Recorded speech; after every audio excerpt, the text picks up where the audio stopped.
I'm the Manning Coastcare coordinator. I'm lucky enough to have that role. It's only about 8.5 hours a week, so you know, obviously there's limited funding for such things, but I do what I can in the time that I've got. So I just wanted to talk a little bit about the environments of our area. Sorry, let me just change that. And why we do what we do and what it is that we do. Or should I say what they do, the amazing Coastcare volunteers. So this is just a brief list of some of the ecosystems in our area.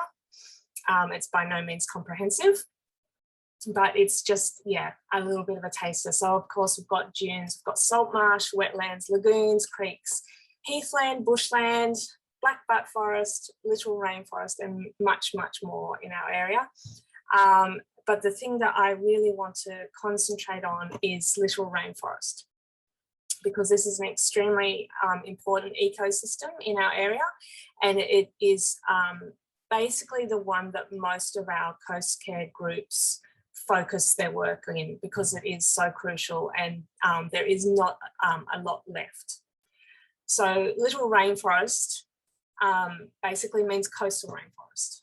It all occurs, or most occurs, within 2 kilometres of the coast. So as you can imagine, that's a very narrow strip considering the length of our coastline. Yeah, 2 kilometres isn't very far in. And it's also, of course, existing in an area that has been highly prized for development and also for agriculture and everything else. So yes, it's currently listed as an endangered ecological community because of these pressures. And there's only about 1,300 hectares remaining on the east coast. So that's a very small area, and most of that is only in small and isolated patches. And if you know anything about ecosystems, the smaller and more isolated that an ecosystem is, the harder it is for that to have resilience and to deal with the pressures. They are very diverse ecosystems. There's about 100 different tree and shrub species just in the littoral rainforests in our area, in the Manning area littoral rainforests. Some species are shared by most of the remnants in our area, but each patch is absolutely unique in the in terms of the particular species in there. So as you can imagine, it's all extremely precious, and we're doing what we can to look after it. So littoral rainforest may not look like what you would think of when you think of a rainforest. A lot of it is very low growing. It does have a lot of wind shear. The canopy can sometimes be as low as 1 to 2 meters. So it could look like what you might just consider shrubbery, but it's often very dense, a dense canopy, which protects the lower growing species from the salt load of the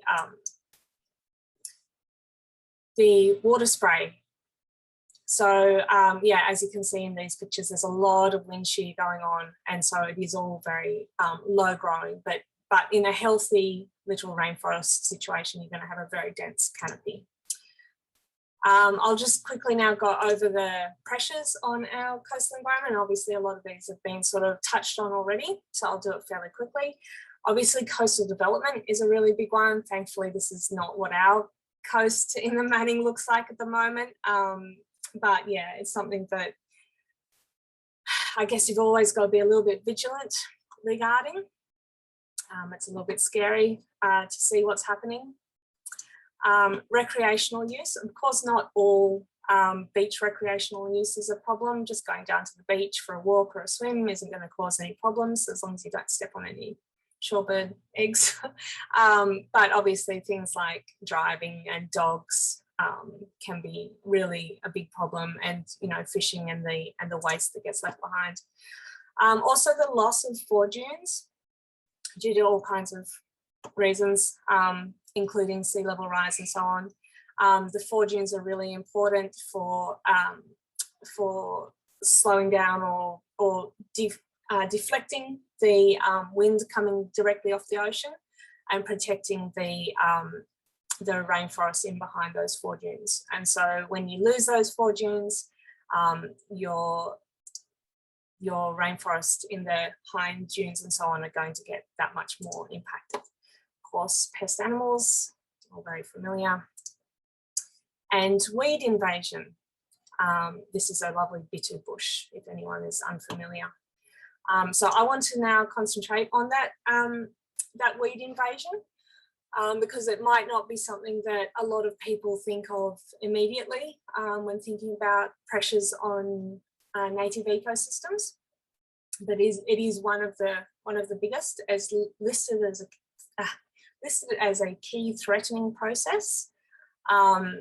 The weeds can alter habitats and environments, including dune and creek bank formation and soil chemistry. So it can physically and chemically alter environments, and they can severely degrade natural ecosystems to the point of where, you know, a patch of native forest may no longer sort of qualify as a patch of native rainforest if it's too overtaken by weeds.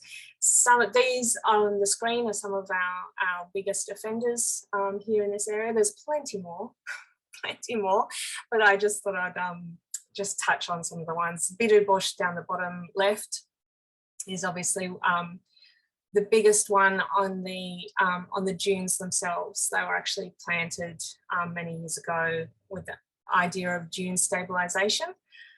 They come from Africa, if I'm remembering correctly, but they actually alter the shape of dunes, and they are allelopathic, which means they alter the chemistry of the soil around them and prevent native plants from germinating. So they totally alter the dune system.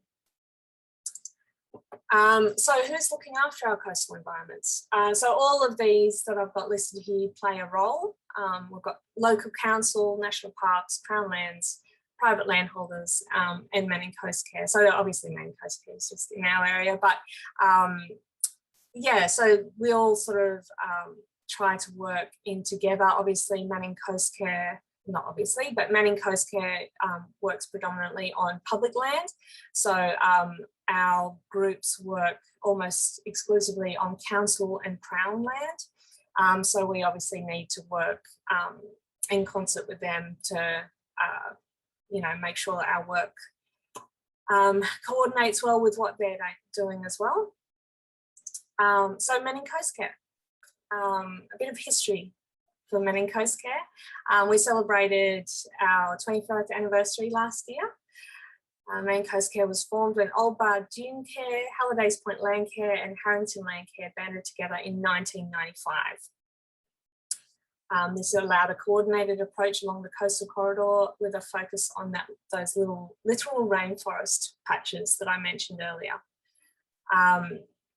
It also made it possible to attract more funding and expand the work that was undertaken. So these are groups, Old Bar Dune Care, Hallidays Point and Harrington, they were just working sort of independently for a long time, and thankfully came together in 1995 and made for a coordinated group. And in 2005, Manning Coastcare won the New South Wales State Coastcare Award. In 2006, won the National Coastcare Award. So it's a very awesome organisation I'm very lucky to be part of. So this is what the current big picture is.